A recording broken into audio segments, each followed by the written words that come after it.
1 nomor 56. 1 Mika 1 nomor 6. 56. Bab 56.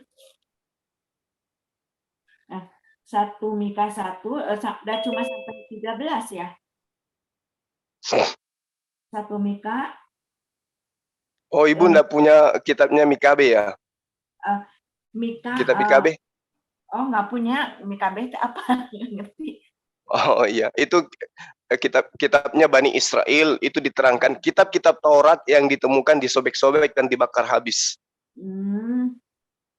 Jadi kalau ibu sekarang di Indonesia mengatasnamakan kitabnya Musa, mengatasnamakan kitab para nabi, itu mustahil, karena kitab itu sendiri yang menceritakan bahwa Taurat Tuhan itu sudah dibuat menjadi palsu. Nah, kalau misalnya ibu mengatakan kitab itu terjaga, coba lihat di dalam Ulangan 4 nomor 2, Bu. Jangan kau menambahi apa yang kuperintahkan kepadamu, dan jangan kamu mengurangi, dengan demikian kamu berpegang pada perintah Tuhan Allahmu yang kusampaikan.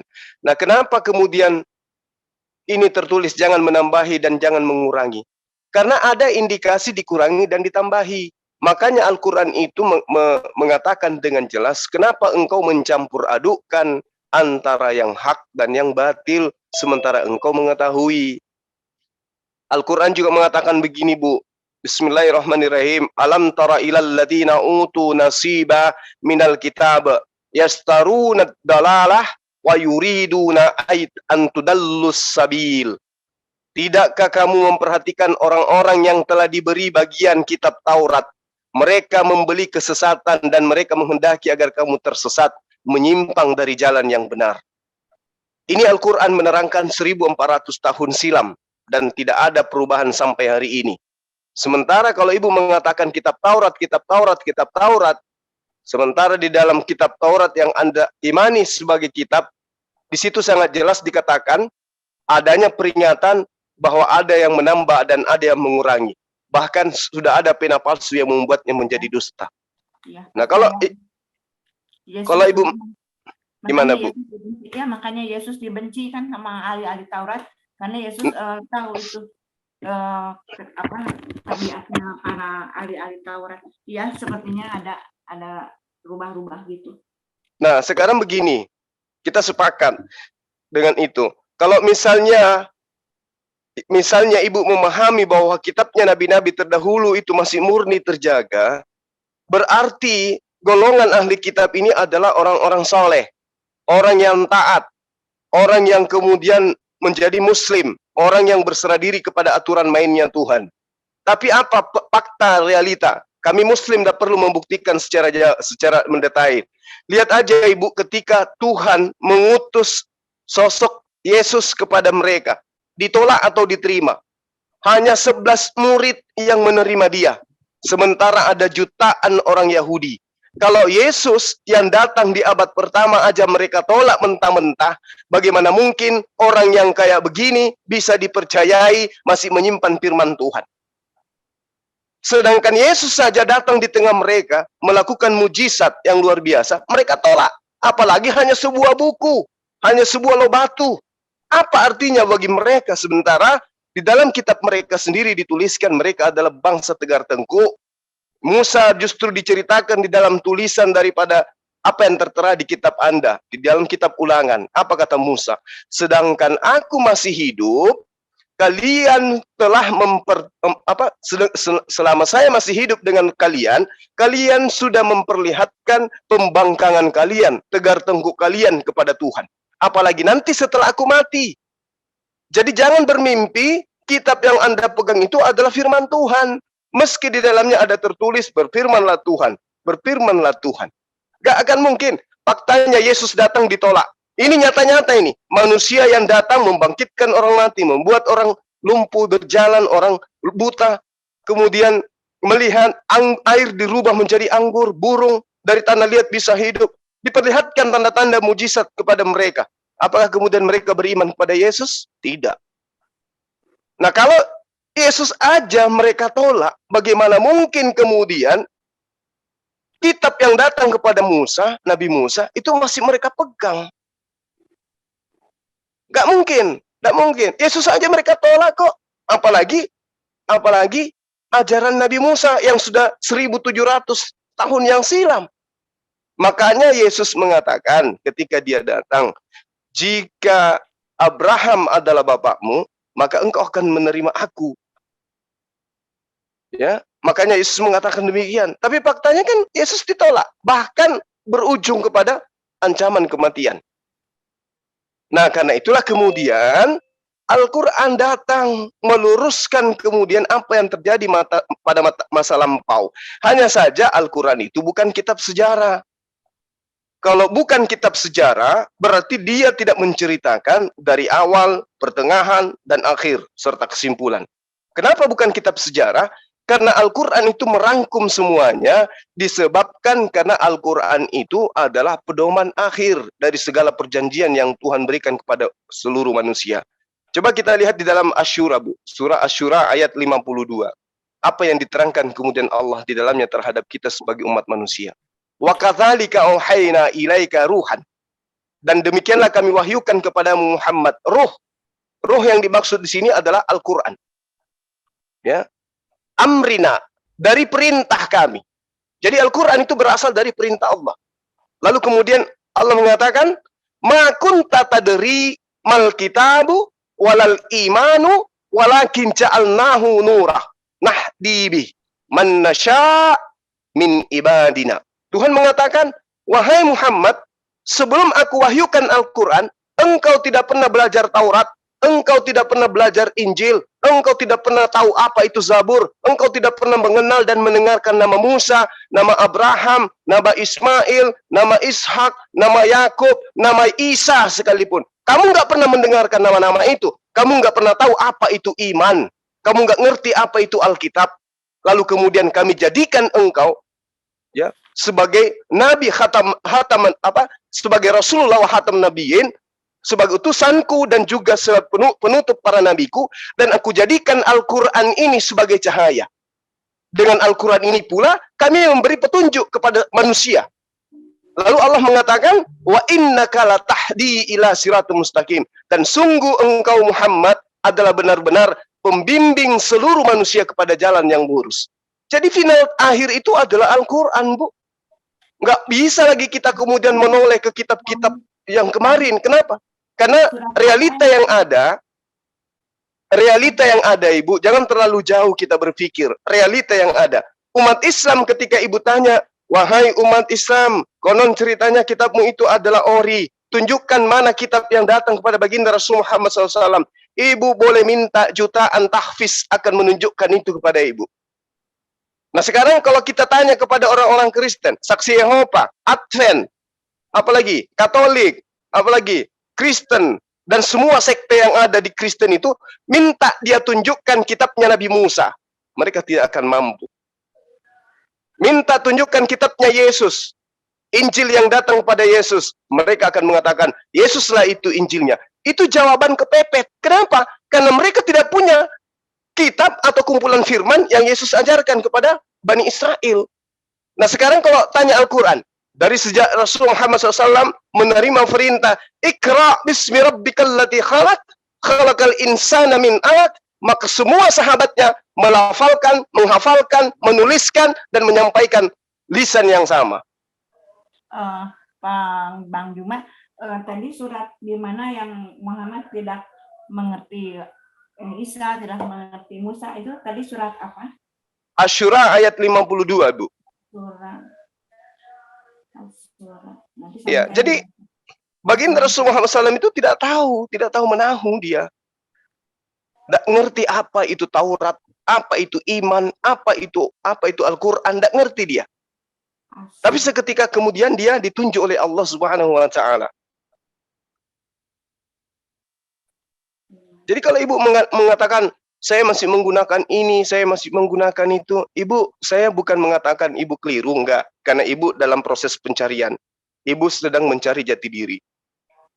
Ibu, enggak mungkin kemudian kita bisa menyatukan apa yang menjadi seruan Allah, mencampur adukkan sesuatu dengan yang batil.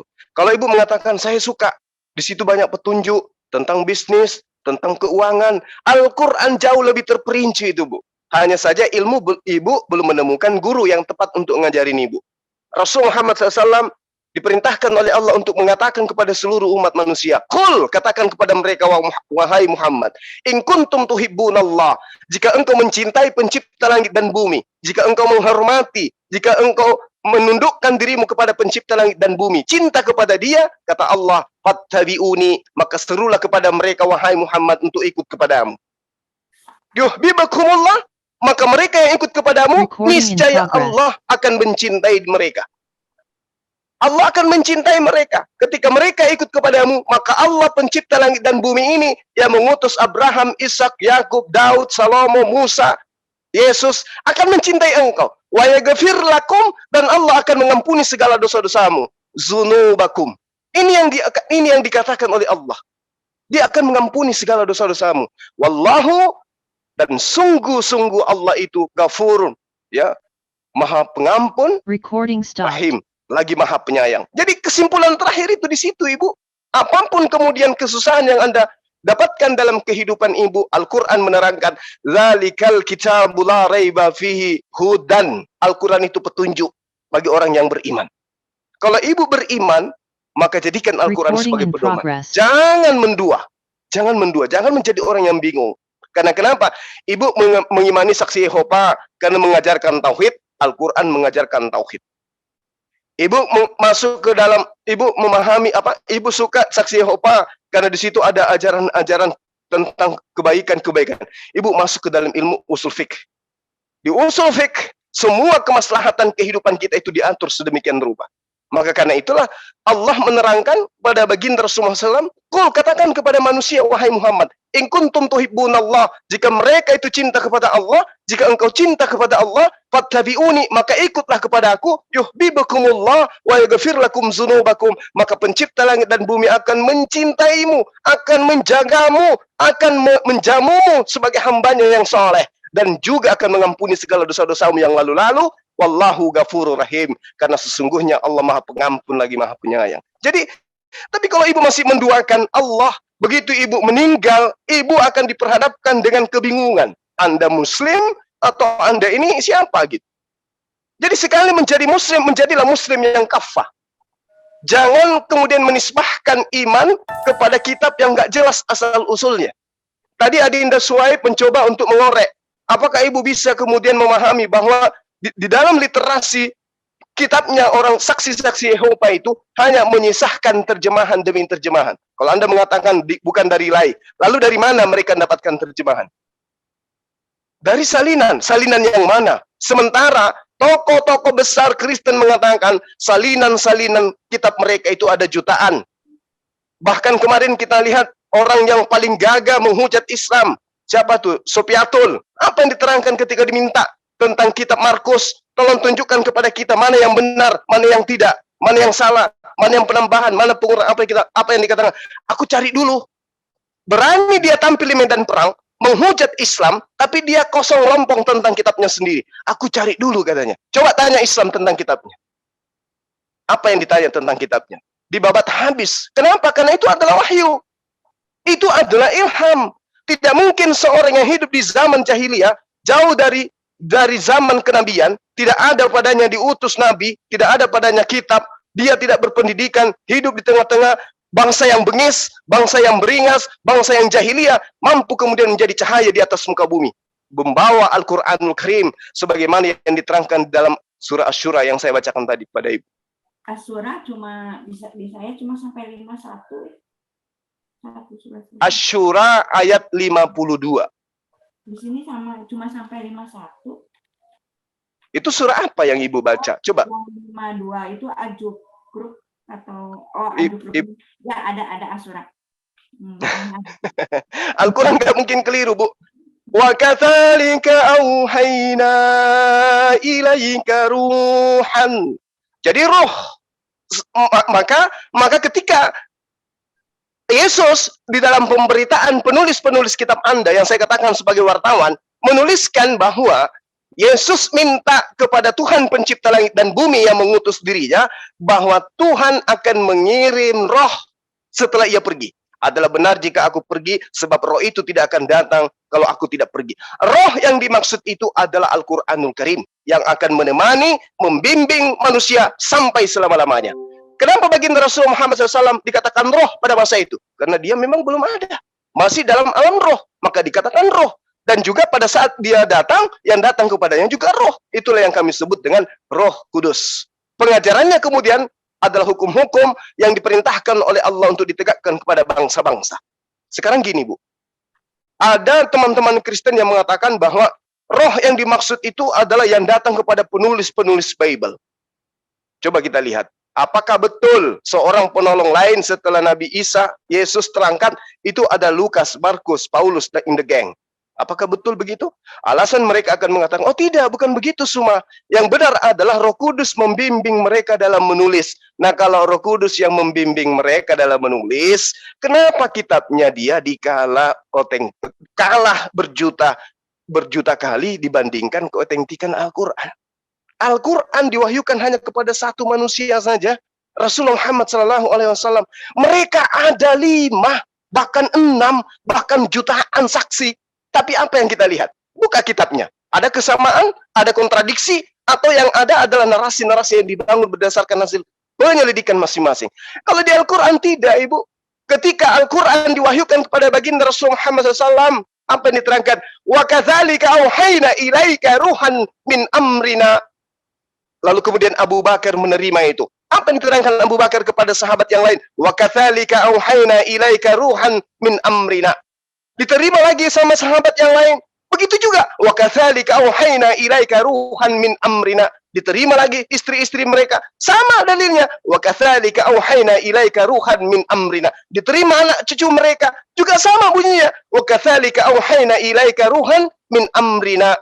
Diterima sama tabi'in, lalu kemudian tabi'in, sampai kepada munculnya percetakan, dan sampai hari ini tidak pernah kemudian ada perubahan. Wa kadzalika auhayna ilaika ruhan min amrina. Wow, begitu hebatnya baginda Rasul Muhammad SAW. Sendiri, seorang diri, tidak terpelajar, bangsa ummi, hidup di jahiliyah, nggak berpendidikan, nggak pernah sekolah, tidak ada budaya yang mana di sana itu sudah ada peradaban, nggak ada. Tapi kok mampu gitu merubah wajah dunia?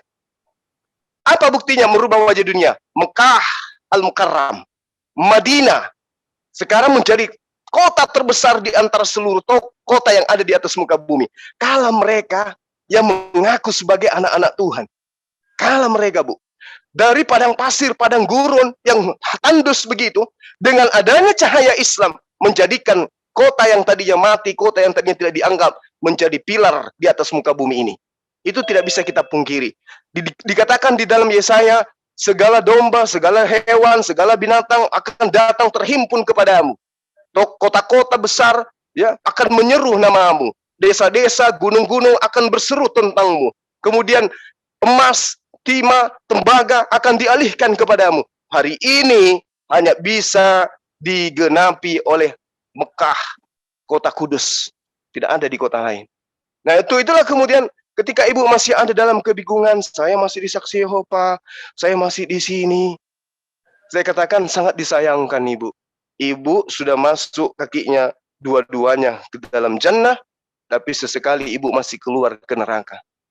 Bukan saya menghina, bukan saya merendahkan, enggak. Ibu kalau memang benar-benar yakin kebenaran Islam, menjadilah umat Islam yang kafah. Terkait dengan ibu belum bisa memahami Al-Quran, carilah orang yang bisa mengajarin ibu Al-Quran. Terkait dengan pemahaman ibu tentang Saksi Yehova itu bagus, ada pelajaran ini, ada pelajaran. Carilah ustaz yang mampu mengajarkan ibu tentang fikih, yang mampu mengajarkan ibu tentang apapun yang terkait dengan yang ibu inginkan. Insya Allah Al-Quran akan membimbing ibu. 1400 tahun silam Al-Quran menyatakan diri. Dzalikal kitabu la raiba fihi hudal lil muttaqin. Satu-satunya kitab di atas muka bumi ini yang menantang seluruh kekuatan yang ada di atas muka bumi ini. Kekuatan militer, kekuatan pemerintahan, kekuatan ekonomi. Menantang, Al-Quran tantang semua itu. Bersatulah kalian dengan jin, dengan setan, dengan iblis, dengan dedengkot yang kalian punya. Bersatu untuk membuat semisal Al-Quran. Tidak akan mampu. Sekarang kalau kitab mereka ada nggak data-data kayak begitu? Wahai manusia, jika kau tidak percaya bahwa perjanjian lama itu adalah firman Tuhan, buatlah semisal perjanjian lama. Oh banyak. Banyak yang jauh lebih hebat. Bayangkan Bu, kalau di dalam perjanjian lama dikatakan bahwa singa makan jerami, atau dikatakan langit punya tiang, dan banyak lagi hal-hal. Orang SD pun jauh lebih bagus catatan-catatannya daripada itu. Orang Panuan, kalau mau diobati, dikurung 7 hari. Kalau belum sembuh, dikurung lagi 7 hari, tanpa mandi, tanpa ganti baju. Anak SD lebih tahu cara pengobatan Panu daripada itu. Nah, kalau Al-Quran, ada enggak satu ayat dalam Al-Quran yang bisa disandingkan dengan keilmuan hari ini, di mana keilmuan itu intisari dari penemuan profesor yang kemudian bertentangan dengan Al-Quran? Tunjukkan. Saya menantang semuanya. Tentang karantina itu emang ilmiah kan? Orang yang sakit kusta harus dikurung seminggu. Bukan kusta Bu, ini Panu. Iya, kusta itu teh diterjemahkannya aja Panu, kusta. Kalau kusta bintik-bintik putih atau Panu Bu? Harus dikurung kan, sama dulu juga kita lagi zaman Covid juga di lockdown kan, pertama 2 minggu kan. Iya, itu bukan Panu Ibu, beda. Ya udah, terus yang saya jadi bimbang teh itu yang nama Allah, nama pencipta itu kalau di yang jadi bimbang itu Allah sendiri kan yang menulis yang memberikan 2 loh batu ditulis jadi tangan Allah sendiri ya, bukan Musa yang menulis. Udah tertulis itu yang isinya begini, pertamanya, Akulah Tuhan Allahmu yang membawa kalian keluar dari Mesir. Jangan ada Allah lain di hadapanku. Tah Allah itu ditulisnya dalam huruf tetragrammaton, diterjemahkan jadi YHWH. Nah, itu yang bikin saya berat, itu nama pencipta itu Allah atau YHWH gitu. Oke, baik. Saya terangkan sebelum pakarnya yang menjelaskan. Di sini ada Dinda Swipe. Saya katakan gini, Bu. Ketika Tuhan datang menyatakan dirinya kepada Abraham, Ishak, dan Yakub, Tuhan menyebut apa tentang dirinya? Akulah Yod-Heh-Vav-He, betul? Aku Allah Abraham, Allah Ishak, Allah Yakub. Akulah Tuhan Allah. Aku Allah ya Abraham, Allah Ishak, Allah Yakub. Terus aku tidak memperkenalkan, zaman dulu aku tidak memperkenalkan namaku, baru memperkenalkan namanya di zaman Musa. Itu yang dalam huruf tetragrammaton. Oke. Nah, ketika Tuhan datang menyatakan namanya, siapa nama yang dimaksud di situ? Dalam huruf tetragrammaton itu yang isinya kan 10 firman Tuhan teh, salah satunya, Akulah Tuhan Allahmu yang membawa kalian keluar dari Mesir. Jangan ada Allah lain di hadapanmu. Teh itu Allah itu teh dalam huruf tetragrammaton, diterjemahkan dalam YHWH itu. Iya, dia Yod-Heh-Vav-He itu datang memperkenalkan dirinya adalah Tuhan. Akulah Tuhan. Akulah Tuhan. Aku bukan manusia. Aku bukan malaikat. Aku bukan tumbuhan. Aku bukan hewan. Tapi akulah Tuhan. Itulah aku. Ya, Tuhan itu kan terjemahan dari kalau di Alkitab itu Yahweh. Yahweh itu. Nah, sekarang sekarang bahasa Ibrani-nya Tuhan apa, Ibu? Ya, penggantinya itu teh Yahweh harusnya kalau di Alkitab, cuma ditulisnya Tuhan di Alkitab. Nah, berarti Tuhan datang memperkenalkan dirinya dengan sebutan Tuhan itu Tuhan. Tuhan datang memperkenalkan dirinya sebagai Tuhan, tidak datang memperkenalkan dirinya sebagai makhluk. Zaman dulu aku tidak memperkenalkan namaku, baru sekarang aku memperkenalkan namaku yang ini, yang dalam 2 loh batu itu. Ya, itulah nama Tuhan itu. Nama Tuhan itu adalah Tuhan. Dalam huruf tetragrammaton kan diterjemahkan jadi YHWH, artinya ia yang menyebabkan menjadi ada. Ini yang menjadi berat bagi saya teh, nama pencipta itu kalau Allah sendiri yang menulis namanya dalam huruf tetragrammaton. Kalau itu bukan, Bu, Ibu, itu bukan nama pribadi, Bu. Itu adalah gelar dia sebagai Tuhan pencipta yang darinya segala sesuatunya bersumber, yang maha hidup. Aku memperkenalkan namaku itu namanya, kata saya, menurut iya, saya begini Bu. manusia sebelum pencipta langit dan bumi ini datang, manusia menyembah dewa, manusia menyembah pohon, manusia menyembah batu, manusia menyembah api. Kemudian datanglah Tuhan memperkenalkan diri. Akulah Tuhan, itulah namaku. Aku Tuhan, tidak ada yang lain. Akulah yang pencipta, tidak ada yang lain. Oh, berarti pencipta itu namanya siapa? Tuhan. Yod-Heh-Vaveh. Yod-Heh-Vaveh itu artinya Tuhan. Iya, di Alkitab itu Yahweh, ditulis di Alkitab itu Tuhan. Tapi kalau jadi Muslim itu jadi Allah gitu. Ini yang bikin bimbang saya itu nama Allah sama kalau Allah itu menurut saya tuh yang nama itu Yehud-Vaveh, yang Allah itu gelar, malah menurut saya kan Allah itu ilah di atas segala ilah, pikir saya gitu. Ini gelar Allah itu adalah Allah di atas segala ilah. Itu kan kayak Alkitab, Al-Quran gitu, ilah, al-ilah gitu, bukan? Ini yang bikin bimbang saya. Allah itu di atas segala ilah-ilah. Ibu, sekali lagi saya katakan, sama seperti yang saya uraikan tadi. Dari mana kemudian Ibu bisa mengetahui bahwa nama Tuhan itu adalah Yod-Heh-Vaveh yang kemudian disebut oleh orang-orang Kristen dengan sebutan Yahweh? Sementara kitab-kitab terdahulu itu tidak ada yang menjamin bahwa keabsahan kitab mereka itu 100% absolut dijamin oleh Tuhan. Terkait dengan terkait dengan nama Tuhan, saya katakan kepada Ibu, ketika Tuhan datang ketika pencipta datang memperkenalkan dirinya kepada Bani Israel, kepada Abraham, dia mengatakan dirinya, akulah Tuhan. Iya, tapi kan kalau Tuhan itu kan bahasa Indonesia, mungkin dari kata Tuhan itu, akulah Tuhan.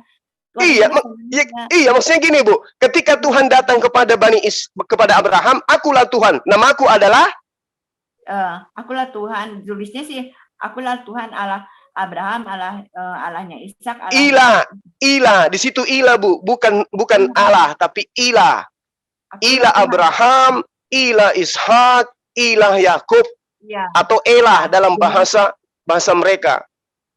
Dulu aku belum memperkenalkan namaku, sekarang kepada Musa aku memperkenalkan namaku, itu yang dalam 2 batu itu ya, yang huruf Tetragrammaton. Nah, ini yang jadi berat bagi saya ini ke satu. Ibu, satu. Oke. Ya. Yang kedua?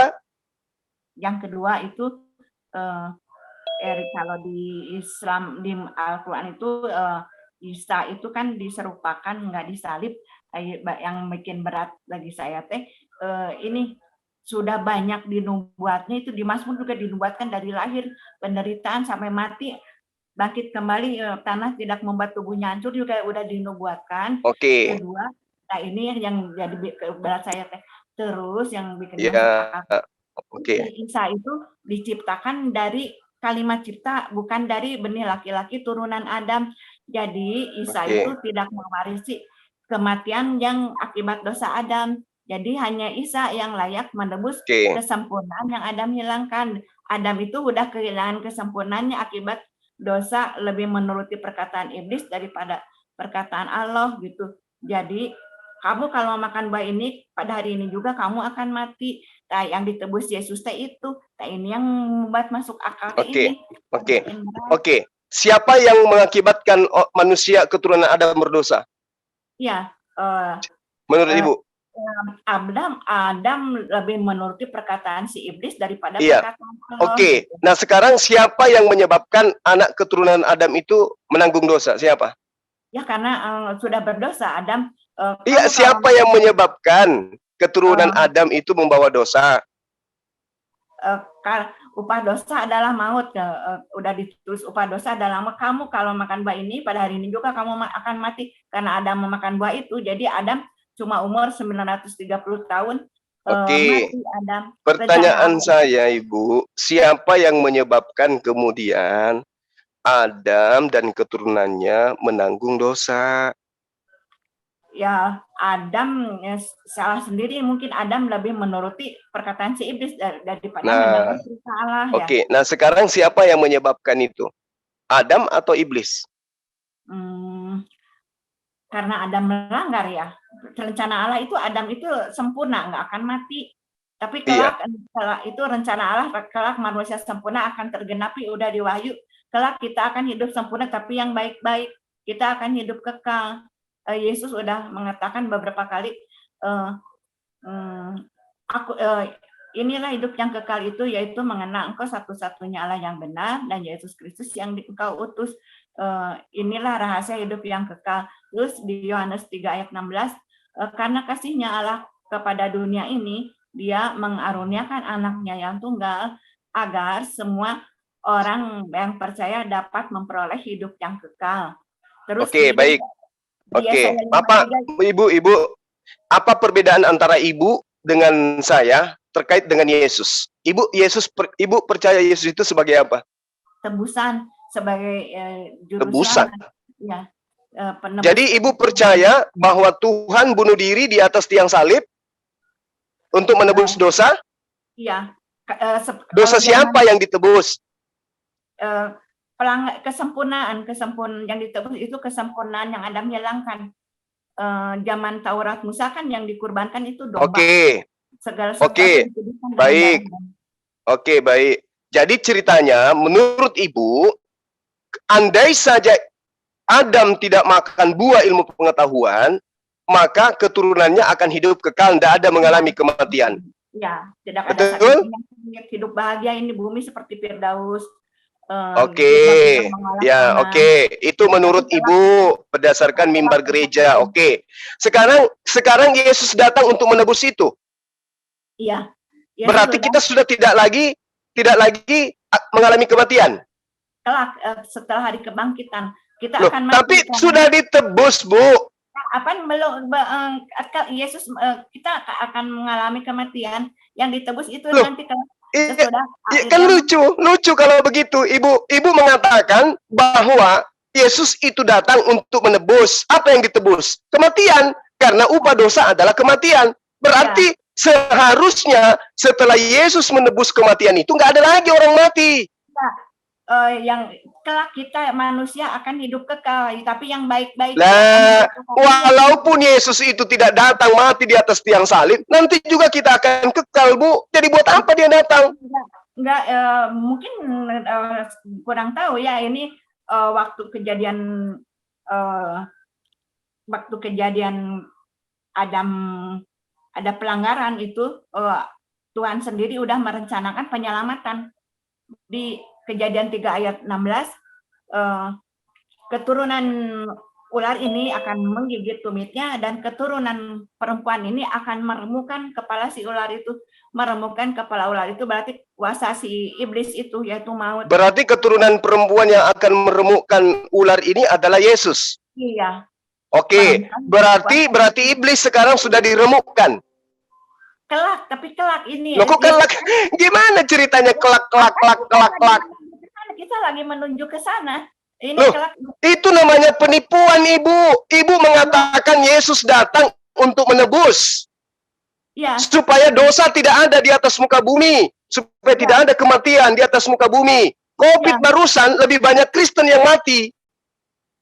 Ini kelak setelah di dunia baru. Loh, kok bicara kelak? Ibu, kalau berbicara kelak, memang ada hari kebangkitan. Semua kita akan dimintai pertanggungjawaban oleh Tuhan. Tanpa Yesus datang, mati di atas tiang salib, kita semua akan bangkit. Ya, kok Yesus datang? Kan gini, Bu. Kan gini. Adam, Ibu tuduh penyebab dosa. Itu sudah fitnah. Yang benar itu penyebab dosa itu adalah iblis. Maka musuh kita itu iblis, bukan Adam. Nah, kalau ajaran penebusan itu benar ada, maka Yesus datang menebus kesalahan iblis, bukan kesalahan Adam. Karena yang salah di sini adalah iblis, bukan Adam. Adam itu cuma korban. Iblis penyebab. Iya, yang menyebabkan Adam berdosa siapa? Iblis. Berarti iblis yang menyebabkan Adam itu berdosa. Kalau ada penebusan dosa, berarti yang ditebus adalah kesalahan iblis. Ya, bukan iblis itu Loh. penyebabnya, lebih si manusia pertama. Gimana ceritanya? Ibu mengatakan bukan iblis, sementara iblis. Andai saja iblis tidak menggoda Adam, ada nggak dosa? Gini, ada perkataan setiap pelanggaran harus ada tebusan, karena waktu kejadian Adam dan Hawa melanggar perintah Tuhan dan lebih menuruti perintah si iblis, di makhluk di luar di luar sana itu kan banyak juga malaikat-malaikat. Berarti Tuhan Ibu kerjasama dengan iblis untuk menyesatkan Adam gitu? Bukan, nah itu iblis. Nah, kan kalau bukan, siapa yang salah di sini? Siapa yang salah? Iblis atau Adam? Adam lebih menuruti perintah si iblis. Jadi kan Kenapa Tuhan tidak melarang iblis? jadi ya si iblis kan udah disebut malaikat pembangkang. Si iblis itu ingin memalingkan. Nah, berarti yang salah bukan Adam, Ibu. Yang salah itu iblis. Karena Adam tidak salah, maka tidak ada penebusan itu. Sekarang begini, kita buktikan dulu secara logika saja. Ketika orang Yahudi si A melakukan kesalahan, lalu kemudian dia menyembelih domba, apakah dosanya si B yang disembelikan pakai darah, atau dosanya si A? Nggak tahu, itu perintah Tuhan di imamat zaman dulu itu. Kalau dosa si tangan ditumpangkan ke si kambing domba itu ya. Iya, ini yang kutanya. Misalnya ibu Momoi adalah orang Yahudi, melakukan sesuatu kesalahan, dosa. Ibu menyembelih domba itu untuk ibu atau untuk tetangga? Untuk penebus salah saya, untuk penebusan salah Bukan saya. untuk tetangga. Bukan untuk tetangga. Bukan. Ya. Nah, terus kenapa Yesus Anda jadikan sebagai tumbal dari kesalahan Adam, dari kesalahan iblis? Yang ditebus kan kesempurnaan. Yesus itu manusia sempurna, tidak mewarisi kematian akibat dosa Adam. Yesus bukan. Nah, buktinya setelah penebusan Kristen pada bermatian. Iya, itu kan kelak akan ada bumi yang baru dan langit yang baru. Ibu, oke. Oke, sekiranya Yesus itu tidak datang mati bunuh diri di atas tiang salib, manusia ini dibangkitkan nggak? Gagal, berarti bumi yang baru itu kosong. Oh, berarti tidak ada kebangkitan? Ya, gagal. Tidak ada kebangkitan? Ya, rencana Allah itu gagal. Makanya berarti benar yang saya katakan bahwa kitab Anda itu adalah kitab yang dikarang-karang gitu. Karena di dalam kitab Anda dikatakan manusia akan diupah berdasarkan perbuatan masing-masing. Kalau yang disalib itu orang lain, bukan Yesus, berarti ini kita nggak masuk ke salib. Saya membahas andaikan saja Yesus tidak datang bunuh diri di atas tiang salib, apakah ada kebangkitan atau tidak ada? Mati kekal.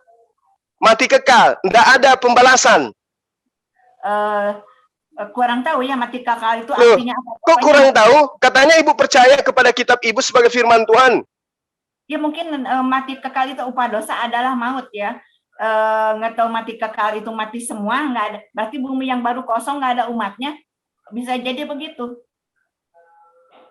Artinya bahwa Ibu tidak memahami, tidak mengimani, dan juga membatalkan pernyataan-pernyataan di dalam kitabnya Ibu, Perjanjian Lama, yang mengatakan manusia akan diupah berdasarkan dengan perbuatan gitu.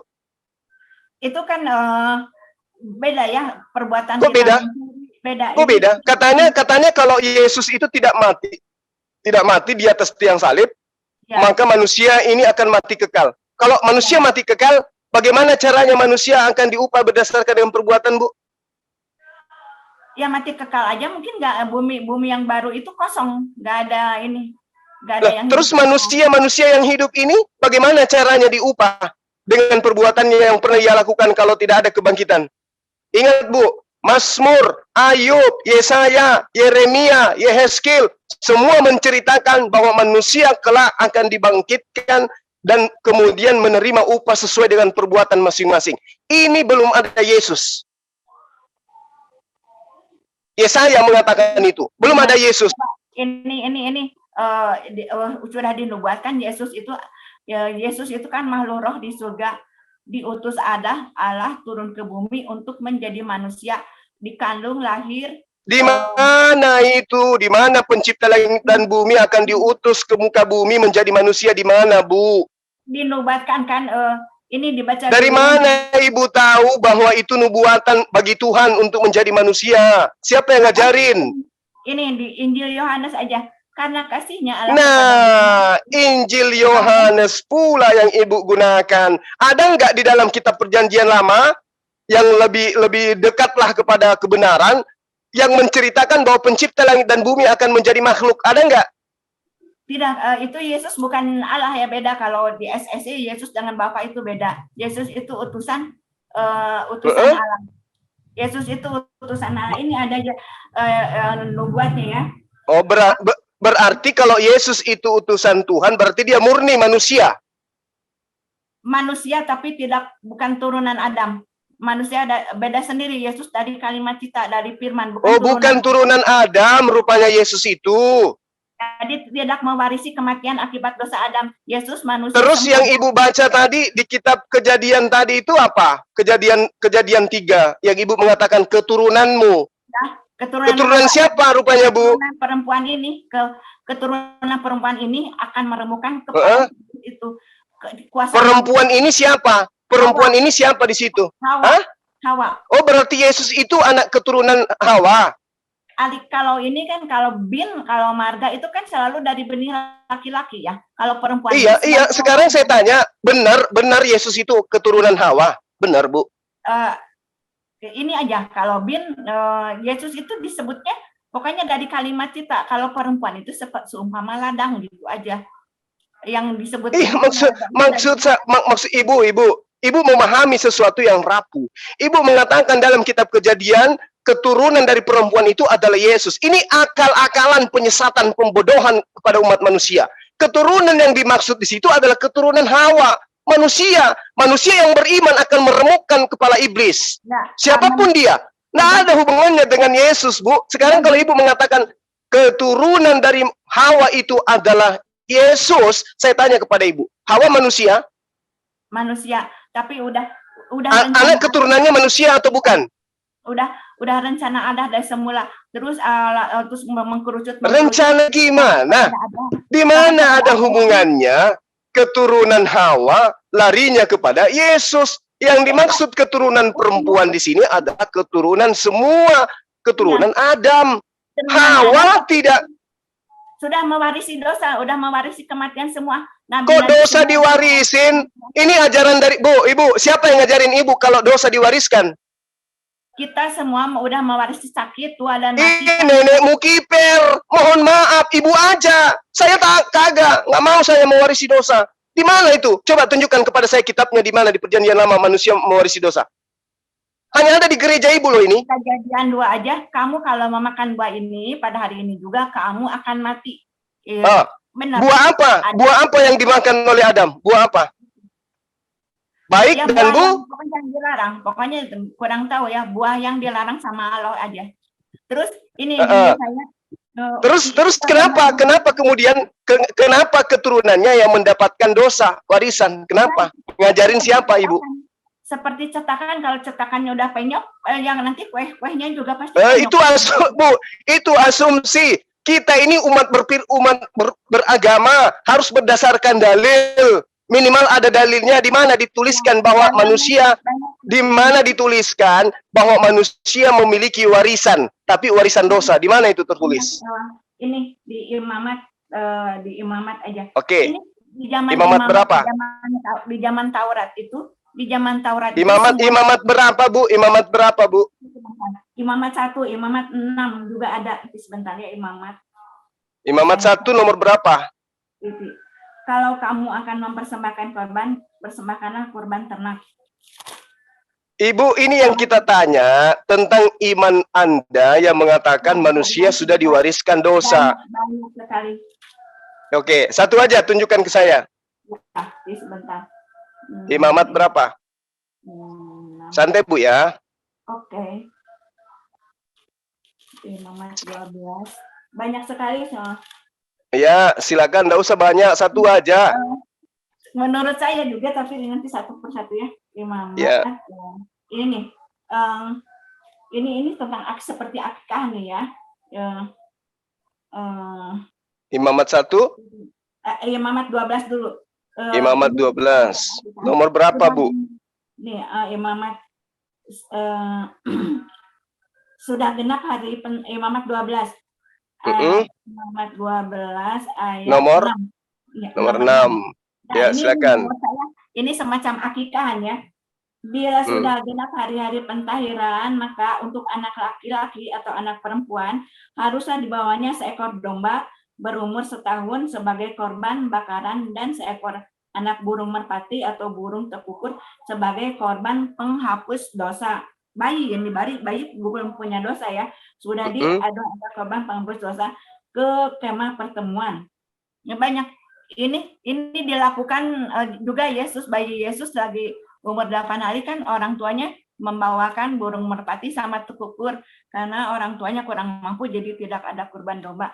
Ini Yesus dikuduskan juga cara imamat gini. Yesus dikuduskan sebagai anak sulung laki-laki. Menurut saya Yesus kan tidak berdosa tapi sama dikuduskan gini. Pakai kurban burung merpati atau anak tekukur karena kurang mampu jadi bukan domba. Ini juga dilakukan umat muslim, bayi 8 hari juga kan ada kurban domba juga. Tapi emang ini dibagi-bagi ke tetangga kan. Iya, ini mana dosa warisannya, Bu? Ini sebagai korban penghapus dosa. Ini Iya. sebagai bayi baru lahir itu udah disebut ada korban penghapus dosa. Iya, ini sama dengan akikah, Ibu. Ya, kata saya. Nah, coba kita lihat dari data pertama. Katakanlah kepada orang Israel, apabila seorang perempuan bersalin, ini dianggap najis, anak ini dianggap najis, Bu. Iya. Iya kan? Anak ini dianggap najis, perempuan yang melahirkan juga dianggap najis, ya kan? Najis berarti dosa warisan kata saya itu. Oh, beda. Beda najis, beda dosa. Jangan Anda samakan najis dengan dosa. Beda. Si bayi najis dari apa? Nah, itu tanya kitab Ibu. Kenapa tanya ke saya? Kenapa masih bayi dikatakan najis? Itu penghinaan terhadap manusia itu. Bayi udah kudus, tapi itu ada hadisnya juga. Katanya setiap bayi baru lahir udah disentuh setan. Pernah dengar itu ada hadis setiap bayi udah disentuh. Oh, itu udah pasti, Bu, udah pasti. Setiap anak, kan sudah dikatakan tadi dalam kitab Kejadian, akan menjadi musuh. Kan? Di dalam Al-Quran juga diterangkan hal yang sama. Sebagian dari kamu akan menjadi musuh sebagian yang lain. Dalam Al-Quran, dalam surah Al-Baqarah juga diterangkan bahwa dia akan menyesatkan anak keturunan. Nah, begitu bayi lahir, itu adalah anak keturunan. Dari bayi itu sudah diganggu oleh iblis. Itu betul. Tidak masalah itu. Itu benar. Yang menjadi permasalahan, anak yang lahir kok disebut najis, ibu yang melahirkan juga disebut najis, sehingga mereka dianggap berdosa. Bukan karena keturunan Adam sampai dia dikatakan berdosa. Ini karena najis aja. Coba lihat di dalam kitab Imamat, Bu. Maksudnya najis dari darah atau najis apa? Itu bayi baru lahir kan tidak berdosa. Iya, betul. Maka yang dihapuskan di sini itu adalah kenajisan dia. Kenajisan apa? Baru lahir itu kan suci. Justru saya yang bertanya sama ibu, kalau najis aja ibu heran, kok bisa najis dia baru lahir? Najis aja ibu heran, apalagi saya yang tentang dosa. Orang baru lahir kok sudah ada dosa. Gimana, Bu? Menurut saya itu dosa warisan, dosa yang. Ya kalau begitu saya katakan ini adalah kenajisan dari Adam berarti.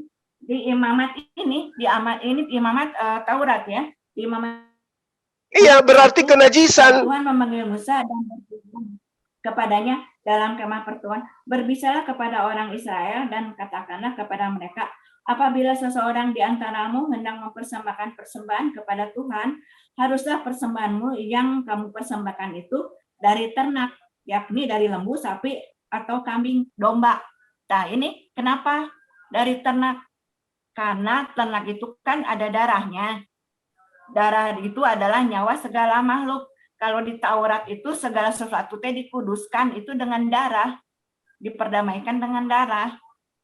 Korban Kain ditolak karena dari palawija, ya, korban Habil diterima karena korbannya dari ternak. Iya, Ibu. Begini, Bu. Kalau kita melihat lebih jauh, Bu, ya. Kalau ini Ibu jadikan sebagai acuan, Imamat 12 nomor 6 ini yang dikatakan kemudian penghapus dosa, itu bukan dosa terhadap bayi-bayi ini. Tapi di situ ada kata capta'ah atau catat. Catat itu artinya dosa orang tua. Dosa dari orang tuanya, bukan dosa dari anak-anaknya. Ya. Iya, berarti sama, si bayi kan suci kudus, tapi harus ada kurban gitu. Iya, korban penghapus dosa terhadap orang tuanya, bukan terhadap anaknya. Dosa menurut saya si orang tuanya, menurut saya sih dosa yang kematian itu, dosa akibat dosa Adam itu. Nah, itu karena Ibu sudah terdoktrin. Ibu telah, Ibu, gini Bu. Katanya, Akibat daripada Adam makan buah ilmu pengetahuan, apa yang terjadi? Adam Selain sadar, dia telanjang, menyadari oh dia telanjang. Oke, bagus Ibu jawab begitu. Bagus sekali. Nah, sekarang kalau Adam tidak makan buah ilmu pengetahuan, Adam telanjang atau tidak? Pasti tetap telanjang. Oke. Nah, mana Ibu suka? Adam sadar dirinya telanjang atau Adam sadar dirinya tidak telanjang? Kalau tidak sadar dirinya telanjang kan pasti hidup sempurna. Oh gitu. Jadi kalau Ibu sekarang telanjang, Ibu tidak sadar, Ibu sempurna. Rencana, pokoknya. Ya, saya tanya kepada Ibu sekarang kalau telanjang, Ibu punya kelamin, Ibu sudah pasti bertetangga dengan jantan. Ketika Ibu berkelamin, Anda sudah dikasih nafsu. Apa bukti Anda dikasih nafsu? Adam makan. Ibu istrinya juga makan. Berarti ada nafsunya, ada keinginannya. Hawa dikasih kelamin, Adam juga dikasih kelamin, tapi mereka tidak sadar mereka telanjang. Tetapi karena dia punya nafsu, mereka akan melakukan punya anak, semua anaknya akan beranak cucu tanpa sadar dia telanjang. Bedanya dengan kambing apa, Bu? Ya kan semua manusia pasti akan telanjang sama seperti kambing. Pertanyaan saya, bedanya dengan hewan apa? Ya pasti mereka juga punya naluri ya. Kok tadi kan dia nggak sadar karena tidak makan buah ilmu pengetahuan. Ibu harusnya berpikir dan berterima kasih kepada Adam, bukan menghujatnya mengatakan dia yang mewariskan dosa. Andai Adam tidak makan buah itu, Ibu, kita ini seperti binatang. Kita nggak sadar kita telanjang layaknya kambing ke pasar, jalan-jalan tidak pakai celana karena mereka nggak berfungsi otaknya. Kambing aja dia kan nggak sadar telanjang, tapi kan dia juga bisa punya anak. Itulah kita. Kita tidak sadar, tapi kita punya anak. Makanya saya tanya, apa bedanya kita nanti, apa bedanya dengan orang-orang yang memahami ini kesalahan dengan kambing? Lalu bagaimana kemudian? Ingat Bu, perintah Allah kepada Adam, beranak cucu. Oke? Beranak cuculah engkau di bumi. Berkuasalah atas hewan-hewan, ikan di laut, burung di udara, dan yang melata di atas daratan. Itu perintah Allah kepada Adam sebelum dia turun di dalam dunia. Nah sekarang, bagaimana mungkin kemudian amanat Allah akan dijalankan oleh Adam kalau otaknya nggak berfungsi, nggak tahu baik dan buruk. Bisa-bisa dia yang diperintah sama kambing. Ya mungkin lebih sempurna ya. Kok sempurna? Gimana? Bagaimana caranya Ibu mengatakan Adam sempurna, otaknya nggak berfungsi? Ya pasti dikasih otak. Tadi ilmu pengetahuan, buah ilmu pengetahuan lah yang kemudian membuat dia sadar kalau dia dalam keadaan telanjang. Tadi dia nggak sadar, berarti otaknya nggak berfungsi. Manusia itu sempurna. Allah menciptakan manusia serupa dan segambar dengan Allah. Jadi sempurna Oke. manusia itu. Oke, Ya. sempurna. Oke, sempurna. Sekarang Tapi karena sebelum dia dosa, makan buah ilmu pengetahuan, Adam tahu kalau dirinya telanjang. jadi sadar. Tetapi yang malu setelah Allah datang, Adam Nggak, di mana engkau? saya tanya ke ibu, sebelum Adam makan buah ilmu pengetahuan, tahu nggak dirinya telanjang?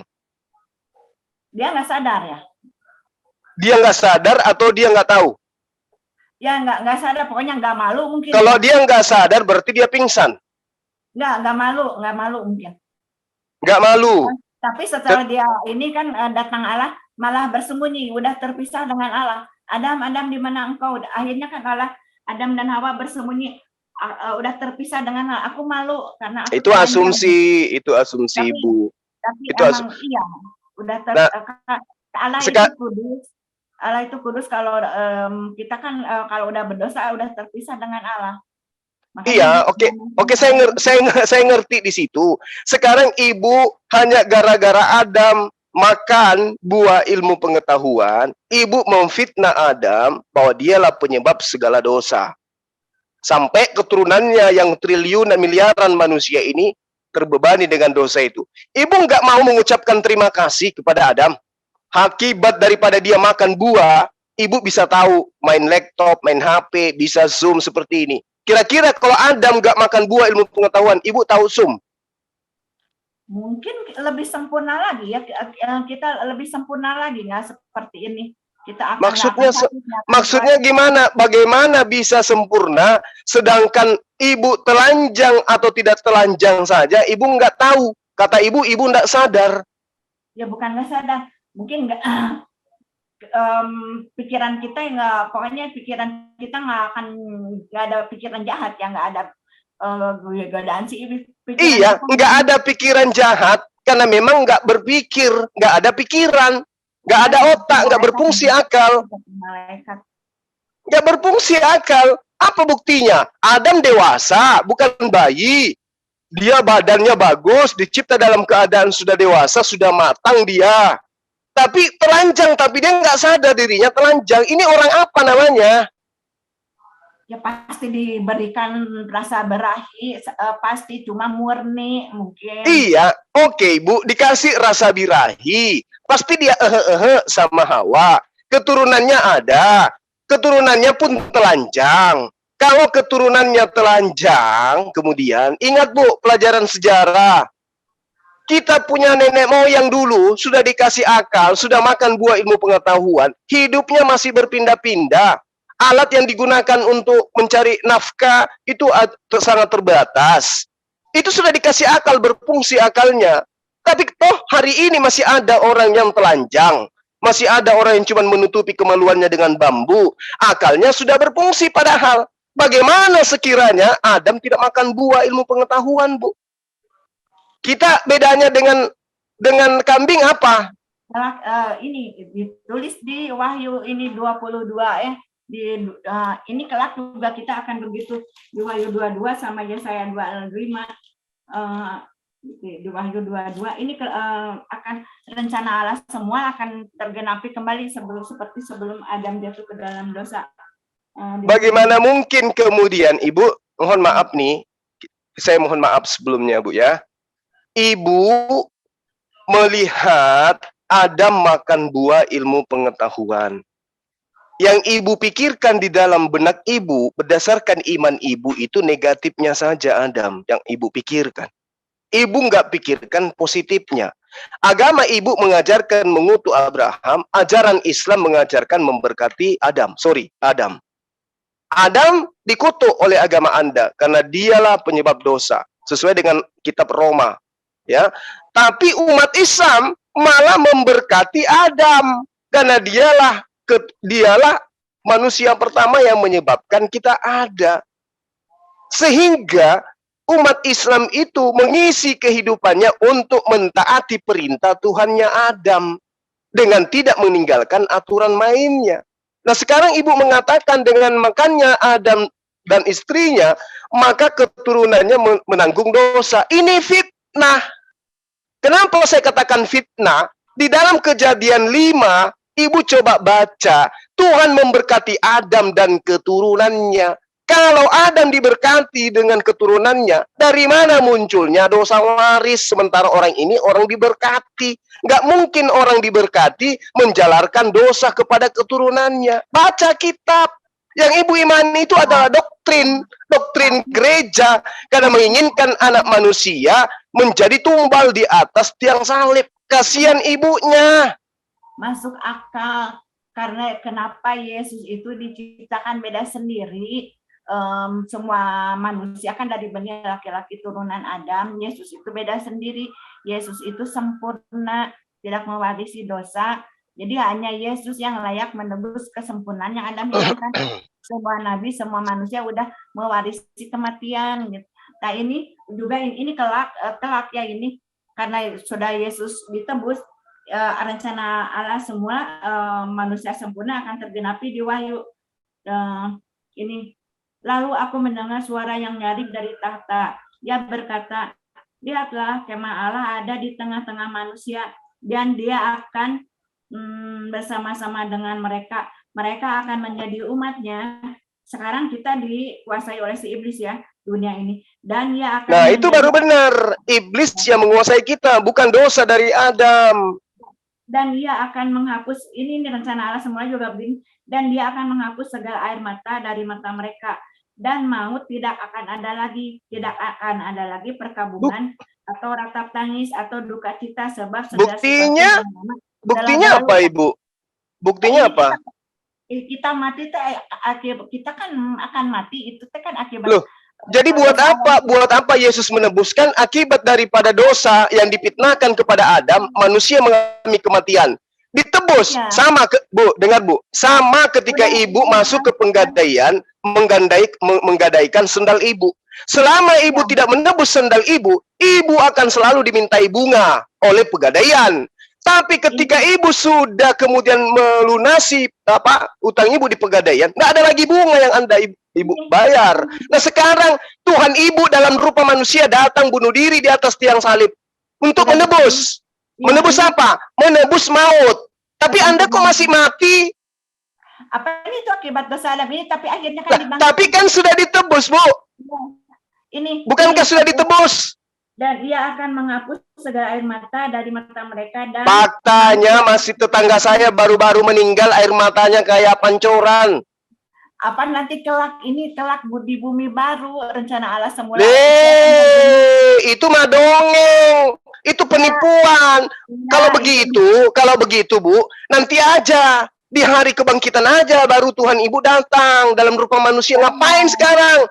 Itu namanya kurang kerjaan. Katanya Tuhan datang untuk menebus dosa. Dosa apa? Dosa asal. Apa dosa asal itu? Maut. Buktinya setelah Yesus datang, orang malah bunuh-bunuhan. Antar Kristen, Katolik, Protestan, bunuh-bunuhan berjuta-juta. Apa yang ditebus? Mana buktinya? Harusnya kalau konsep gereja itu benar, begitu Yesus datang menebus orang dari kematian, begitu dia terangkat ke langit, orang dipisahkan dengan lehernya pun tetap hidup, nggak ada kematian lagi, karena sudah ditebus. Kalau di dunia ini kan sekarang tadi Pak Juma juga kan bilang di dunia ini kita ini dikuasai si setan kan. Tapi kan setannya sudah ditebus, Bu, ulahnya udah ditebus.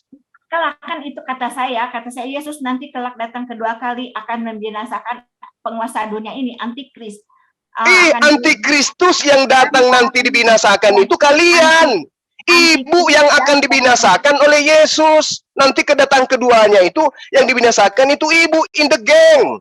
Ibu yang mendudukkan dia begitu terhina di mata manusia, itulah ibu. Hanya Tuhan yang tahu. Yesus akan membinasakan antikris dan para pengikutnya. Menurut saya sekarang begini Bu, saya tanya Ibu supaya kita singkat karena di sini sudah mau Jumat. Saya tanya, menurut Ibu antikristus itu Islam atau Kristen? Yang tidak percaya bahwa Yesus itu datang sebagai manusia untuk menebus dosa. Oh, Yesus dikatakan orang antikristus kalau Yesus tidak diimani datang untuk menebus dosa. Ini ajaran sopo? Yesus mengatakan inilah hidup yang kekal itu bahwa engkau satu-satunya Allah yang benar dan Yesus Kristus yang kau utus untuk Yesus diutus untuk menjadi penebus. Nah, ini iblisnya di sini, iblisnya bertengger di sini. Ibu menambahi pernyataan Yesus. Iblis itu ada di dalam diri ibu. Inilah hidup yang kekal itu adalah mereka mengenal engkau satu-satunya Tuhan yang benar dan mengenal aku yang engkau utus. Nah, mana ajaran Yesus? Mana pernyataan Yesus bahwa dia datang untuk menebus dosa? Mana? Tunjukkan ke saya. Kesaksian Yohanes ya. Karena kasihnya Allah kepada dunia. Itu perkataan Yesus. Ini ya kesaksian Yohanes. Yohanes kan diutus untuk Ibu percaya Yohanes atau percaya Yesus? Yes, Yohanes kan diutus untuk menjadi saksi tentang siapa Yesus. Di mana Yesus? Di mana Yesus mengutus orang yang menulis kitab Yohanes? Di mana? Ini ya. Di Al-Qur'an sendiri menulis di Al-Qur'an surat 3 ayat 39. Anak Zakaria Yahya akan menjadi saksi tentang kerasulan. Oke. Apakah ibu paham bahwa Yahya Pembaptis bukanlah penulis Bible Yohanes? Atau ibu nggak tahu? Ini di kesaksian Yohanes ya. Ini kesaksian Yohanes. Sebentar. Yohanes itu diutus untuk menjadi saksi tentang siapa Yesus. Sudah dinubuatkan di Yesaya 40 juga akan datang Yohanes.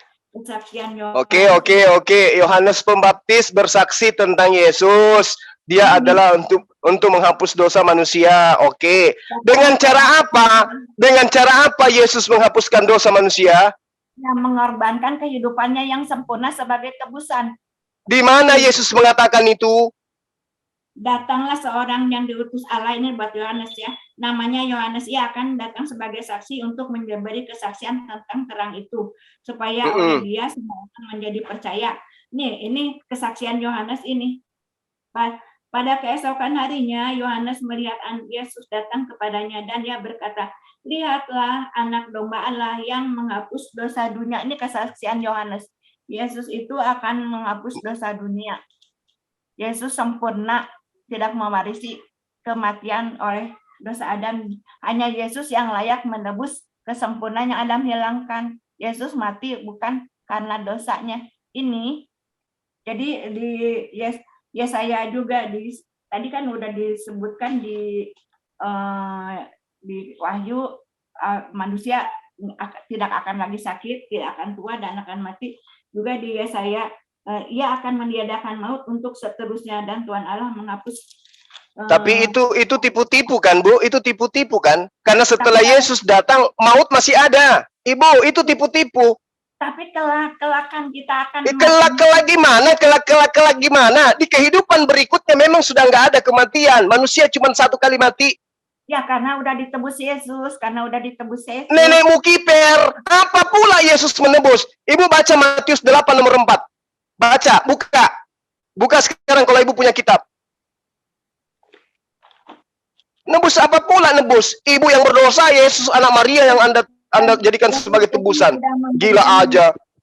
Yesus sudah memberikan tahu akan kematiannya kepada muridnya sampai 4 kali. Itu ajaran politeisme, itu ajaran Helenisme. Masa dosanya Anda ditebus dengan membunuh anak manusia yang lain? Gimana itu, Ibu?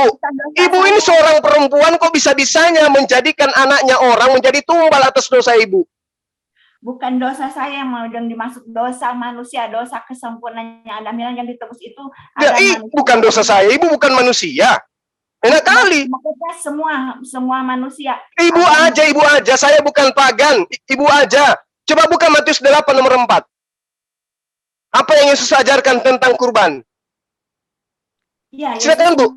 Ya, Yesus kan lagi itu belum mengorbankan dirinya. Yesus yang mengajarkan mengorbankan dirinya itu ajaran gereja, ajaran ibu, bukan Yesus. Yesus mengajarkan mengorbankan hewan. Ini Yesus kan masih beragama Yahudi. Iya, emang sejak kapan Yesus beragama saksi Yehova? Apa ini yang disebut perjanjian baru itu Yesus? Siapa yang mengatasnamakan kitab ibu sebagai perjanjian baru? Siapa?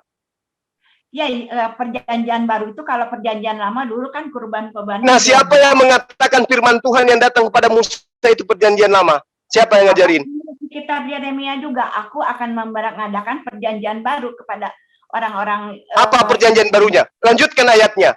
Datanya apa perjanjian barunya di situ? Aku akan memasukkan kepada batin setiap Bani Israel. Apa yang dimasukkan? Surah Paulus.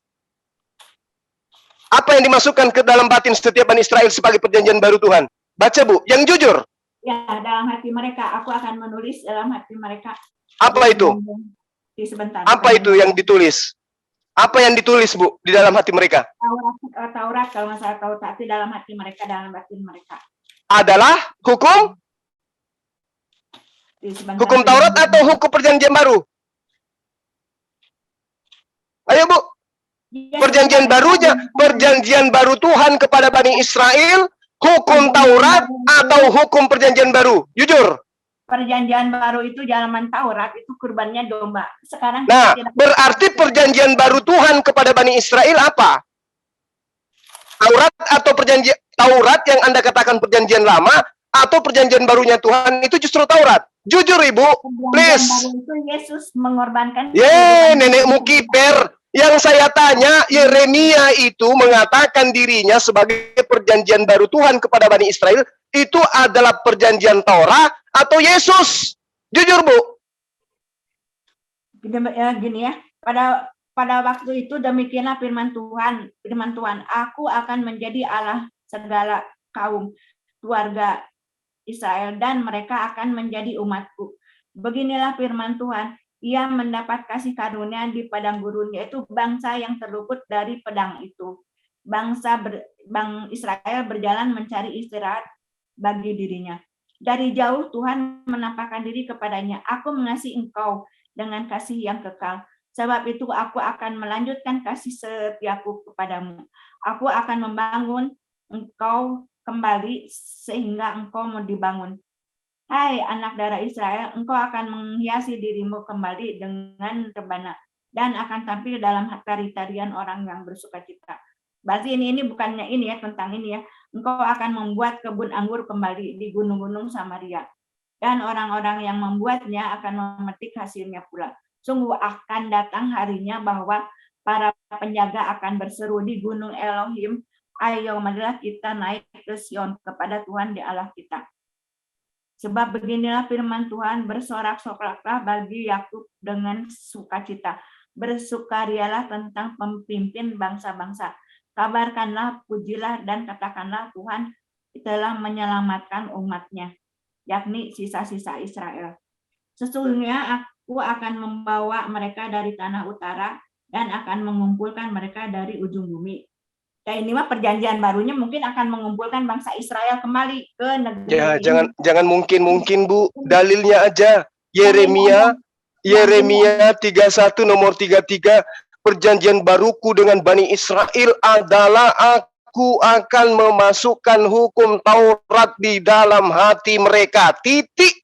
Perjanjian baru Allah adalah hukum Taurat.